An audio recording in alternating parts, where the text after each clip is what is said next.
Welcome to the Mind Myself podcast.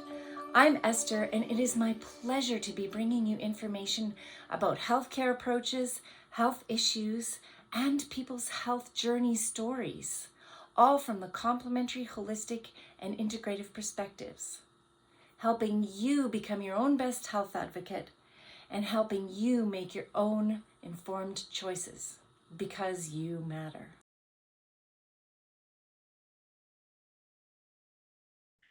Welcome to Mind Myself Conversations with E. It is my pleasure to introduce our guest today, Jessica Taylor. Welcome, Jessica. Hi, Esther. It's so nice to be here. Fantastic.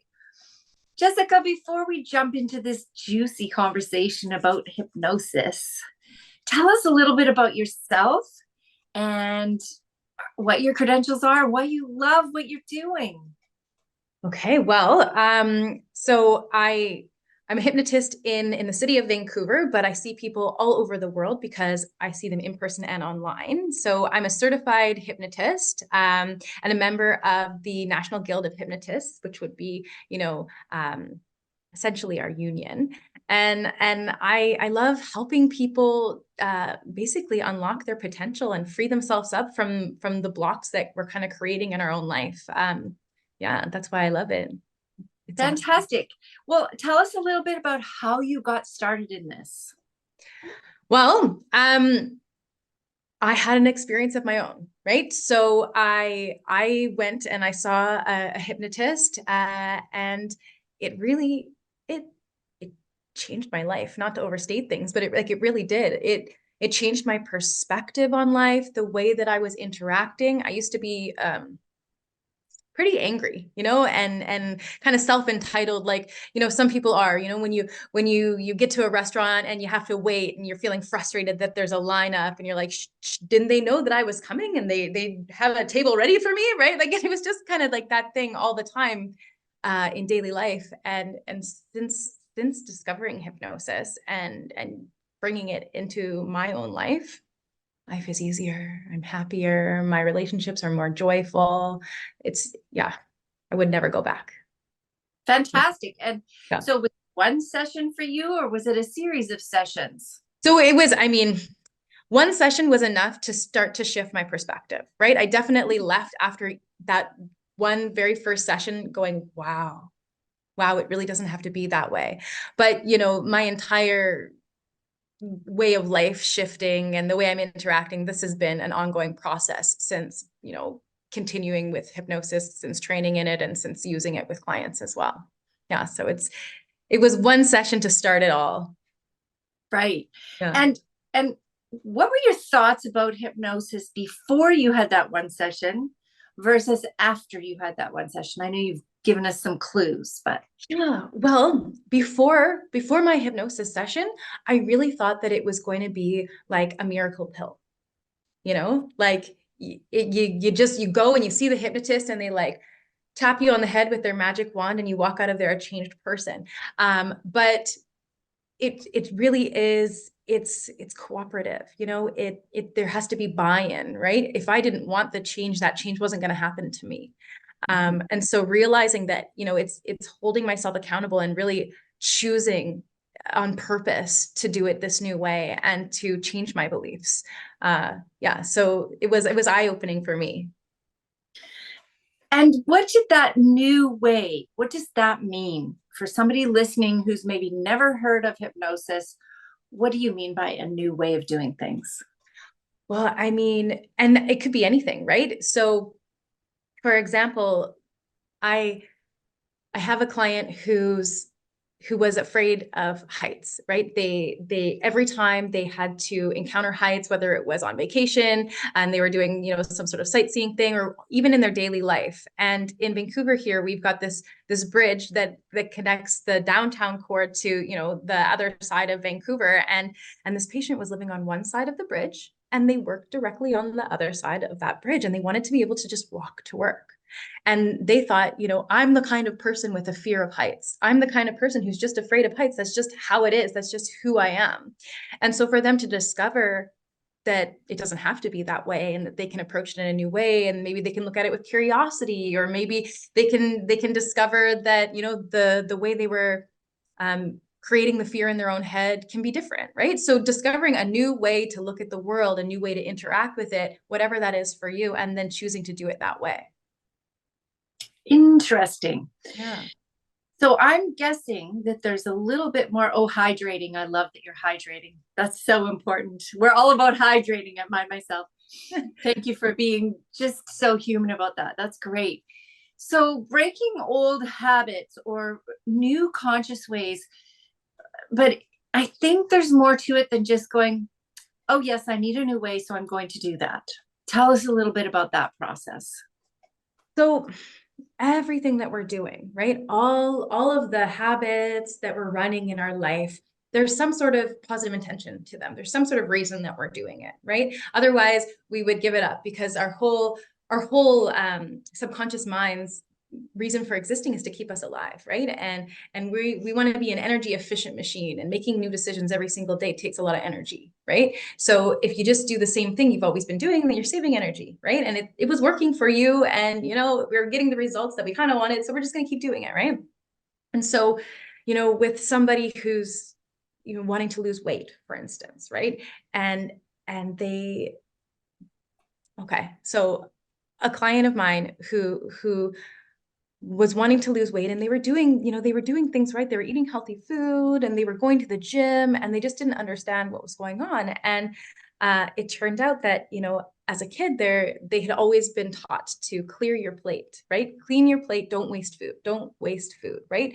And so they had this belief that, you know, if I don't eat everything on my plate, it's wasteful, it's bad, you know, maybe it says something about them. Maybe, you know, it was part of being a group, but, you know, part of being accepted by the family to finish your plate, and to, you know, maybe there was a pressure from a mom or grandma to eat the food to make them feel good about it, right? And so there's all these different layers, all these different things that would, you know, maybe teach somebody, I need to do this behavior, right? So there's some sort of positive intention, you know, make my mom happy, fit in with the family, you know, don't waste food. Those are all really great intentions, right? But the end result, the thing that's happening, is that you're eating more than you need to. You feel uncomfortable, you feel bloated, and, you know, and you're gaining weight. And so even though there's a positive intention to that thing that's happening, there's, you know, there's these negative consequences. So with hypnosis, we find a way to satisfy that intention, whether that intention is connecting with a family. How else could you connect with your family? How else could you feel connected or included?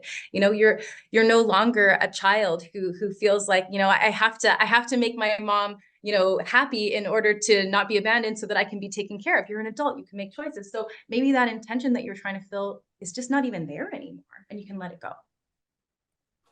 Yeah. Cool. And I think you said, or you mentioned to me in one of our past conversations, that you've had some issues around releasing weight. And how has hypnosis helped you in that regard?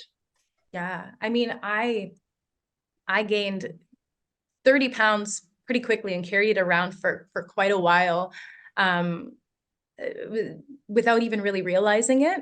And yeah, and I actually took myself through my own the weight loss hypnosis program that I used with my own clients, and I took myself through that program, and it just it shifted the way that I was relating to the food, right? Instead of using it as a coping mechanism, right? We all have the coping mechanisms that we lean on in life. And of course, they're just that, right? They're not problem solvers. They're just kind of band-aid solutions, right? And so the eating was a coping mechanism. I was comforting myself. It was whatever. And so now when I'm looking at food before I eat it, I ask myself, like, how is this going to make me feel? Is this going to give me the energy that I want to have?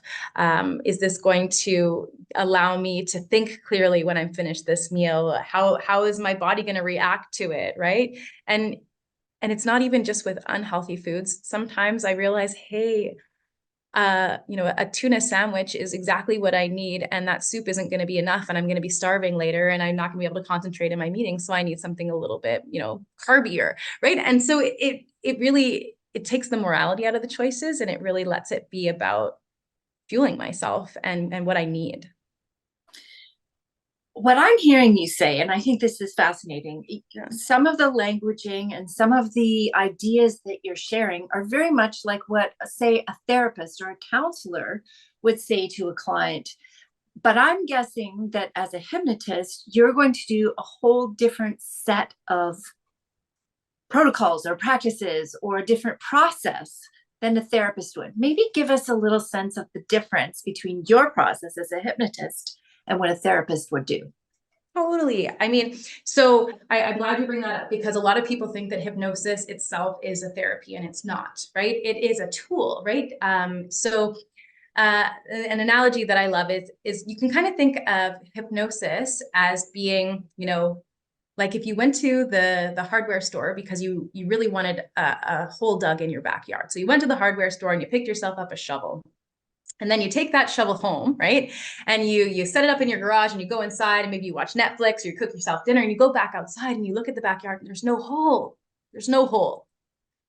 Well, are you going to be angry at the shovel? No, right? So hypnosis is the shovel. It's the tool. It's the mechanism for allowing people to make this change in their life. But it's a choice, right? Like I said, you have to choose on purpose to use it, to do it this new way. They come into my office and they have discoveries, right? We use different techniques. We use NLP, which is neuro linguistic programming. It's another, kit, like toolkit in our arsenal that we have here as hypnotists. And so we're giving them the experiences. They're having discoveries. They're having belief shifts. We're workshopping together new ways for them to do things, and they really are in their subconscious mind agreeing to do things in this new way. But when they leave my office, they still have to choose to do it. Right. Yes. And how would this be different than, say, we've heard of hypnotist shows. Mm-hmm. So you're not doing that. You're helping people. It's not about entertainment or creating a story or anything. You're doing something different. So differentiate between a stage hypnotist and what you do. Well, you know what? I'm actually a stage hypnotist as well. Yeah. Fantastic. And I mean, it's the same thing, right? So it's giving people what they want, right? So the people who come to me and they see me one-on-one in my office, they come with an outcome. They say, I want to do this, right? I want to quit smoking. I want to lose weight. I want to manage my stress, right?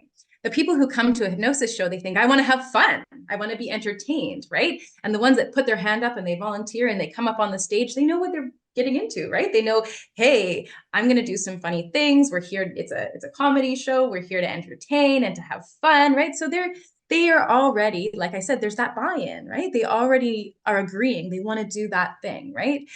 So it really is, it's the same phenomenon. Yeah. Cool. So yeah. That's something I didn't know. So that's very cool.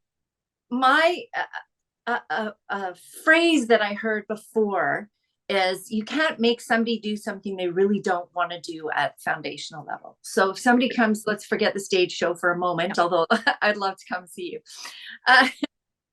If somebody comes into your office and they say one thing, I really want to do this, but there's something inside of them that really doesn't want to do that. How do you help dig that out?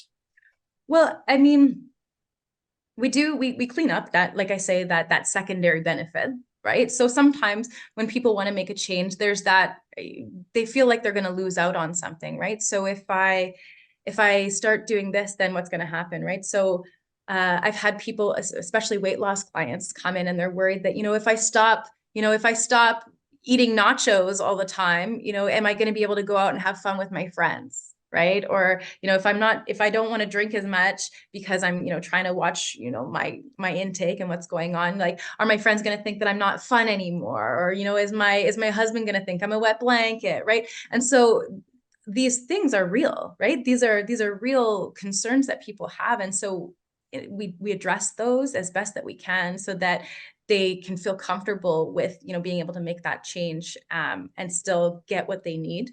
Right. So still feel connected to the friends or, the husband or whatever it is. But sometimes if it really is like a deeper mental health issue, I refer out. So I say I help average everyday people with average everyday problems. But if it goes, deeper than that, I have some excellent counselors and hypnotherapists that I refer out to. Awesome. Yeah. And what's the difference between being, oh, let me try that again. What's the difference between the hypnosis you do and hypnotherapy? Well, there's really nothing different between the hypnosis itself. It's just that in order to be called a hypnotherapist, you need to be a certified professional. So like a dentist who practices hypnosis could call themselves a hypnotherapist, or a clinical psychologist who also practices hypnosis would be calling themselves a hypnotherapist. And that's really the only distinction. The practice of hypnosis is going to be very, very similar. It's just going to be the outcomes that we're working on with the people that might be different. Got it. And so generally, hypnosis is a tool that many different people can use. You've chosen to make this your life's work, which is really cool and awesome. And if somebody comes, I know you offer a free consultation, and in the notes to this session, people can find a way to connect with you. What can someone expect when they come and meet you? What's a first session like? Well, the very first interaction that we're going to have is going to be a screening, right? And so during that free screening, it's a chance for them to come and let me know what their outcome is, what they want to change, why it's important for them to change it. And then we do some fun little exercises to see how well they pay attention and whether they're a good candidate for hypnosis. So they do get to experience a little hypnosis right there in the very first interaction and meeting. So it's fun. And you know what? People often will leave having made some change even after that initial free screening. I have smokers who have quit between the screening and their very first session. Wow. That's a huge deal. Yes. Wow. Fantastic. I'm sure that's not everybody, but it has happened. Yeah. So let's assume for a moment that it doesn't happen between the intake and the first session, or maybe even after the first session. What's the process for developing these new habits? Yeah. What's your for people? So, I mean, there is, you know, what you might expect is a kind of traditional style of hypnosis, right? Where someone's reclining and they're relaxing and they're receiving the suggestions while they're in that relaxed, you know, hypnotic state. But we also in session and that happens in most sessions, not all, but in most sessions, there's going to be a portion of it where it's just pure, beautiful hypnosis, where they're relaxing and their mind is open and their subconscious is receiving those suggestions towards whatever their outcome is. But there's also times where it's, you know, it's just conversational. We're laying the groundwork, or we're looking at a new perspective of maybe, you know, a direction they could go, or we're doing some fun NLP techniques. It really depends on what they need. Right. And do they typically remember the session afterwards? That must be a common question. Yes. So yes, you're going to remember what's going on for the most part, right? It's your mind, it drifts and wanders, right? Of course, there's going to be parts where you're like, oh, I was so relaxed, I wasn't even really paying attention or whatever. But for the most part, yeah, you're going to remember what's going on. It's important that you do because you want to take action on it. Excellent. Of course. Yeah. Of course. You want to be able to remember enough to take action, for sure. And your subconscious mind is going to be acting with you instead of against you, which is a really great thing. Is there anything else that we should be talking about about hypnosis in this first introductory session? Well, I mean, really, the most important thing is that they got to want it, right? So in knowing that you're ready and that you want to make this change is the very first step. And then, you know, starting to notice where you're tripping yourself up, right? So are you having coping strategies where you're sabotaging yourself, or you're getting in the way, and, you know, noticing what your self-talk's like. Are you being kind to yourself as you're making these changes? So wanting it, right, and being ready to level with yourself about, you know, what's really going on. I would say those are the two really key ingredients to having really great success with hypnosis, is being willing to be honest with yourself and wanting it more than, you know, the comfort of keeping the old thing. That's it. You gotta want it. Yeah, exactly. I've had some people who will, you know, they'll have awesome success and they go, I'm going to have to send my wife or my husband or whoever to And I'm like, well, they've got to want it. We've had stories where the husband has an excellent success quitting, and he goes, oh, I'm going to send my wife, and the wife comes in and she doesn't really want to quit. And she's just here because he sent her. And so, his success was because he chose that. And if you're not choosing it on purpose, like I say, I'm not going to be able to make you do anything that you don't want to do. So on the stage show, if I told somebody, hey, go rob a bank, they'd come right out of hypnosis. And if they're in my clinic and I'm telling them to do something that goes against what they really want to do, they're going to come right out. They're not going to go ahead and do that thing. Yeah. Very good. Some great reassurances. I've learned some things today too. This is fantastic. Jessica, what's one thought you'd like to leave your listeners with today? Well, it's January, and we're looking towards making changes in our life. A lot of us, or at least we're evaluating what was going on in the past. So take a look around at your life and your environment, and the people in your life count as your environment, and just see what's going on in your environment that you could maybe play with or change to help support you in your endeavors towards whatever your new outcome is. And that's a sneaky way of slipping some hypnosis into your own life, because you're going to add some suggestions into your life, right? If all of a sudden you want to be drinking more water and you start to, leave a water bottle out on the counter, that's a suggestion to go ahead and drink some water. That's good. I love it. Thank you so much for being with us today, Jessica. It has been a pleasure talking to you and learning a bit more about hypnosis. Yeah, this has been great. Thank you so much for having me, Esther. Thank you for being with us at the Mind Myself podcast today. We know that time is precious and you've spent some of your valuable time with us. We're grateful.